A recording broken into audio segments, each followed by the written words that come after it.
नमस्कार दोस्तों, स्वागत है आपका यूट्यूब चैनल अप्रेंटिसशिप इंडिया अड्डा में। दोस्तों, लोको पायलट और टेक्नीशियन की नई वैकेंसी का नोटिफिकेशन रिलीज कर दिया गया है, जिसमें ITI diploma degree candidate form apply कर सकते हैं। ये जो रिक्रूटमेंट निकाला गया है Brahmaputra Valley Fertilizer Corporation Limited की तरफ से यहाँ पर रिक्रूटमेंट निकाला गया है। ये टोटली लीड करती है Government of India Department of Fertilizer से, यानी जो इसका मिनिस्ट्री ऑफ केमिकल फर्टिलाइजर से ये इसका टोटली लीड करती है। तो यहाँ से ये रिक्वायरमेंट निकाली गई है और ये रिक्वायरमेंट जो निकाली गई है आप लोग यहाँ से देख सकते हैं। ये Brahmaputra Valley Fertilizer Corporation Limited है। ये एक माल जो पीएसयू है कह सकते हैं, ये मिनिस्ट्री ऑफ केमिकल फर्टिलाइजर का ये पीएसयू है, वहीं से ही ये नोटिफिकेशन रिलीज किया गया है। इसमें लोको पायलट और टेक्नीशियन के पोस्ट पर रिक्रूटमेंट निकाली गई है। इसी के बारे में पूरा डिटेल वाइज देखने वाले हैं। Eligibility criteria, application process, selection process क्या क्या रखा गया है। दोस्तों यहाँ से डिटेल नोटिफिकेशन मैंने डाउनलोड कर लिया है। ये रहा आपका डिटेल नोटिफिकेशन। यहाँ पर जो रिक्वायरमेंट निकाल के आई है Brahmaputra Valley Fertilizer Corporation Limited Dibrugarh Assam से निकाली गई, यानी इसका डिब्रूगढ़ आसम में ही बहुत बड़ा इसका यहाँ पर प्लांट है, जो यहाँ से ही माल ढोने की पूरा वर्क यहीं से की जाती है। जो बड़े बड़े इनके जो माल ढोने का पूरा कारोबार होता है वो यहीं से डिब्रूगढ़ में इनका एक बहुत बड़ा सेक्टर होता है, प्लांट है, जो यहाँ से ही ये पूरा प्रोसेस किया जाता है। तो यहाँ पर पोस्ट के बारे में बात करें तो यहाँ पर कौन कौन से पोस्ट पर रिक्वायरमेंट निकाली गई है, तो यहाँ पर देख सकते हैं आपकी boiler attendant technician grade second के लिए यहाँ पर निकाली गई जो 2 पोस्ट पर है। और यहाँ पर operator training technician second production के लिए यहाँ पर 6 पोस्ट है। अलग अलग कैटेगरी में यहाँ पर अलग अलग सीटें की गई हैं, तो इसको देख लीजिएगा। इसके बाद यहाँ पर टेक्नीशियन ट्रेनिंग ग्रेड सेकंड के इंस्ट्रूमेशन के लिए निकाली गई यहाँ पर 2 पोस्ट है। टेक्नीशियन ट्रेनिंग सेकंड के लिए मैकेनिकल के लिए निकाला गया यहाँ पर 3 पोस्ट है। इसके बाद local driver training grade second के लिए निकाला गया एमएम करके यहाँ पर पोस्ट दिया गया है, 1 पोस्ट है। और केमिस्ट्री ट्रेनिंग करके यहाँ पर निकाला गया है, जो यहाँ पर ग्रेड सेकंड केमिकल लाइब्रेरी के लिए यहाँ पर 3 पोस्ट है। और टेक्नीशियन ट्रेनिंग ग्रेड थर्ड आपकी इलेक्ट्रिकल के लिए निकाला गया यहाँ पर 5 पोस्ट पर रिक्वायरमेंट निकाली गई। और technician training grade third fitter के लिए यहाँ पर निकाला गया 4 पोस्ट पर वैकेंसी है। और यहाँ पर टेक्नीशियन ट्रेनिंग थर्ड वेल्डर के लिए 1 पोस्ट पर रिक्वायरमेंट निकाली गई।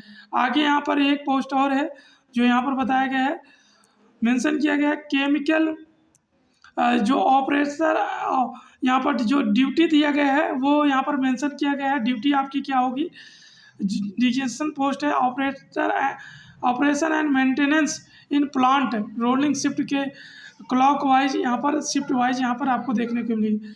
और यहाँ पर क्वालिफिकेशन एक्सपीरियंस के बारे में बात करें तो यहाँ पर अलग अलग पोस्ट के लिए अलग अलग क्वालिफिकेशन रखा गया है।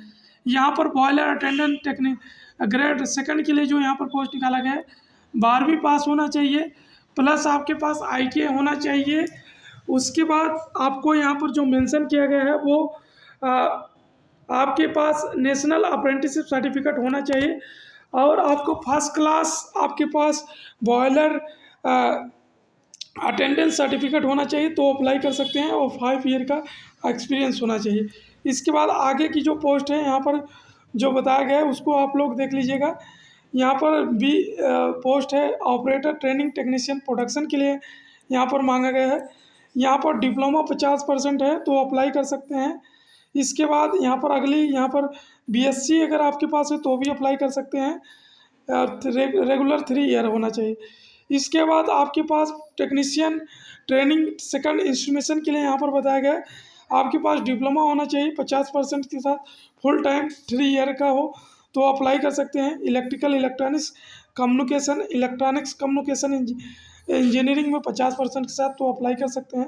इसके बाद अगली पोस्ट जो यहाँ पर है वो आगे यहाँ पर मेंशन किया गया है, वो यहाँ पर बताया गया है कि आपके पास टेक्नीशियन ट्रेनिंग सेकंड का जो है ग्रेड सेकंड मैकेनिकल में यहाँ पर भी डिप्लोमा मांगा गया है 50% के साथ तो है मैकेनिकल में, तो अप्लाई कर सकते हैं। इसके बाद लोकल ड्राइवर के लिए यहाँ पर जो पोस्ट रखे गए ग्रेड सेकंड के में, यहाँ पर भी आपके पास डिप्लोमा होंगे 50%, 3 ईयर, तो अप्लाई कर सकते हैं। इसके बाद आपका जो यहाँ पर केमिस्ट्री ट्रेनिंग सेकंड ग्रेड का केमिस्ट्री लाइब्रेरी के लिए यहाँ पर पोस्ट निकाली गई। यहाँ पर बीएससी मांगा गया, डिग्री केमिस्ट्री में होना चाहिए, 1 ईयर आपके पास सब्जेक्ट एक्सपीरियंस भी यहाँ पर मांगा गया है। 3 ईयर रेगुलर फुल टाइम आपके पास होना चाहिए और 1 ऑफ सब्जेक्ट आपके पास होना चाहिए केमिस्ट्री, तो अप्लाई कर सकते हैं। इसके बाद training technician training second grade 3 electrical के लिए है। यहाँ पर आईटीआई वाले बच्चे अप्लाई कर सकते हैं। यहाँ पर आपके पास एचसीएल यानी हायर सेकेंडरी लेवल क्लास का आपके पास 12वीं पास होना चाहिए, प्लस आपके पास आईटीआई होना चाहिए इलेक्ट्रिकल में एनसीवीटी अथवा एससीवीटी से, तो यहाँ पर अप्लाई कर सकते हैं। इसके बाद आपके पास यहाँ पर दूसरा पोस्ट जो है टेक्नीशियन के लिए यहाँ पर है, जो यहाँ पर टेक्नीशियन ट्रेनिंग 3rd फिटर के लिए निकाला गया है। यहाँ पर भी आप 12वीं पास हो, प्लस आपके पास एनसीवीटी अथवा एससीवीटी से फिटर में आईटीआई होना चाहिए, तो भी आप अप्लाई कर सकते हैं। इसके बाद अगली पोस्ट जो है टेक्नीशियन ट्रेनिंग ग्रेड 3rd के लिए वेल्डर के लिए है। यहाँ पर भी 12वीं पास हो, प्लस आपके पास आईटीआई होना चाहिए वेल्डिंग में, आपके पास एनसीवीटी अथवा एससीवीटी से, तो अप्लाई कर सकते हैं। इसके बाद इन्होंने आगे बताया है कि आपके पास एज में जो होगा बॉयलर अटेंडेंस के लिए यहाँ पर बताया गया है 43 ईयर, और यहाँ पर एज रखा गया है, और यहाँ पर 30 ईयर ऑपरेटर ट्रेनिंग टेक्नीशियन के लिए रखा गया है, और यहाँ पर और टेक्नीशियन ट्रेनिंग सेकंड के लिए भी रखा गया है। और उसके बाद लोको ड्राइवर ट्रेनिंग के सेकंड के लिए भी है, और केमिस्ट्री यहाँ पर केमिस्ट्री ट्रेनिंग सेकंड के लिए भी है, और 27 ईयर आपकी टेक्नीशियन के लिए रखी गई है एज। तो जो भी एज की गणना होगी वो यहाँ पर 1 फरवरी 2023 की होगी। अगर आप इस कैटेगरी में आते हैं तो आप अप्लाई कर सकते हैं। टेक्नीशियन कोई भी है यहाँ पर टेक्नीशियन ट्रेनिंग, तो यहाँ पर 27 ईयर मांगा गया है, चाहे फिटर हो, चाहे इलेक्ट्रिकल हो, चाहे वेल्डिंग, सभी के लिए। इसके बाद आपके पास SC ST OBC कैंडिडेट के सभी को यहाँ पर एज में रिलैक्सेशन दिया जाएगा, तो आप अपने हिसाब से देख लीजिएगा। यहाँ पर एज रिलैक्सेशन के बारे में बताया गया है। तो यहाँ पर जो आपकी टेम्परेरी और रेगुलर बेस पर यहाँ पर काम होने वाली है। यहाँ पर आपकी रेगुलर बेस पर भर्ती निकाली गई है, तो इसमें आप एलिजिबल हैं तो ज़रूर अप्लाई कीजिएगा। कोई भी डाउट है तो कमेंट बॉक्स में मेंशन कीजिएगा। आपकी जो पोस्टिंग होगी यहाँ पर आपकी जो डिब्रूगढ़ आसम में ही होगी, यहाँ पर मेंशन किया गया है, तो आप लोग इसको देख लीजिएगा।